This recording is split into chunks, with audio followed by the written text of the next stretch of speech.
Hi மக்களே, welcome to the தொடர் reports. இன்னைக்கு நம்ம தெலுங்கு படமான தெலுசு கதா படத்தோட ரிவ்யூவை தான் பார்க்க போகிறோம். சித்து, ராஷி கண்ணா, ஸ்ரீநிதி ஷெட்டி, ஹர்ஷா, ரோகிணி, சஞ்சய் ஸ்வரூப், அன்னபூர்ணமான பலர் இந்த படத்தில் நடிச்சிருக்காங்க. இந்த படம் இன்னைக்கு ரிலீஸ் ஆயிருக்கு. நீரஜா கோனா தான் இந்த படத்தை டைரக்ட் பண்ணியிருக்காங்க. டிஜே டில்லு அப்புறம் டில்லு ஸ்கொயர்னு தொடர்ந்து வெற்றி படங்களை கொடுத்துட்டு இருந்தாரு சித்து. ஆனால் இவரோட ஜாக்குன்ற படம் மட்டும் அந்த அளவுக்கு ஹிட் ஆகலை. இப்போ மறுபடியும் யங்ஸ்டர்ஸ்க்கு ஏற்ற மாதிரி ஒரு ரொமான்டிக் ஃபிலிமை கொண்டு வந்திருக்காரு.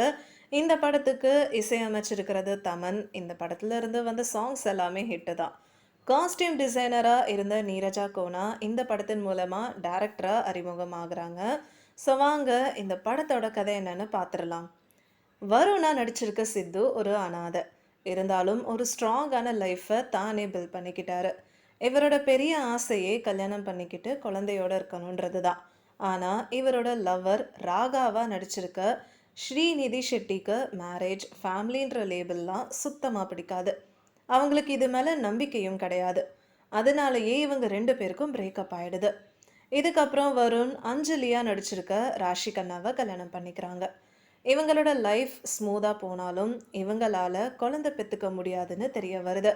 இதுக்கப்புறம் ராகா இவங்களோட லைஃப்குள்ளே எப்படி வராங்க, வருணோட ஆசையை நிறைவேற்ற அஞ்சலி எடுக்கிற முடிவென்ன, அந்த ஒரு முடிவு இவங்க 3 பேரையும் எப்படி அஃபெக்ட் பண்ணுதுன்றது தான் இந்த படத்தோட மீதி கதையாக இருக்குது. இப்போ இருக்கிற காலகட்டத்தில் லவ்ன்ற ஒரு விஷயம் மாறிட்டே இருக்குன்னு சொல்லலாம்.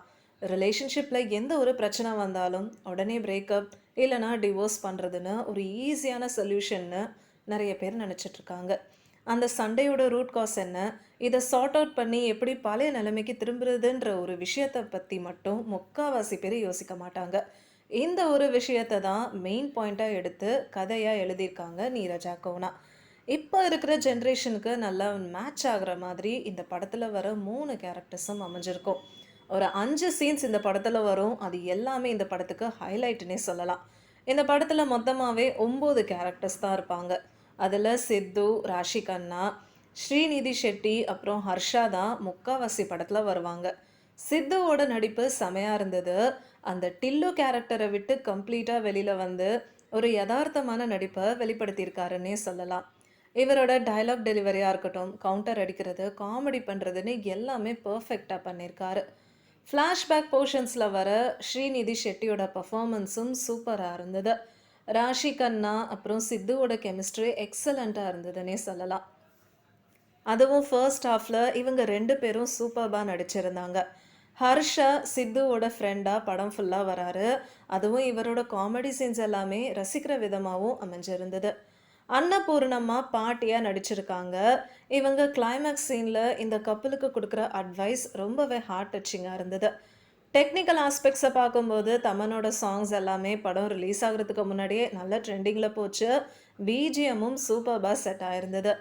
விஎஸ் ஞானசேகரோட சினிமாட்டோகிராஃபியும் அழகாக இருந்தது.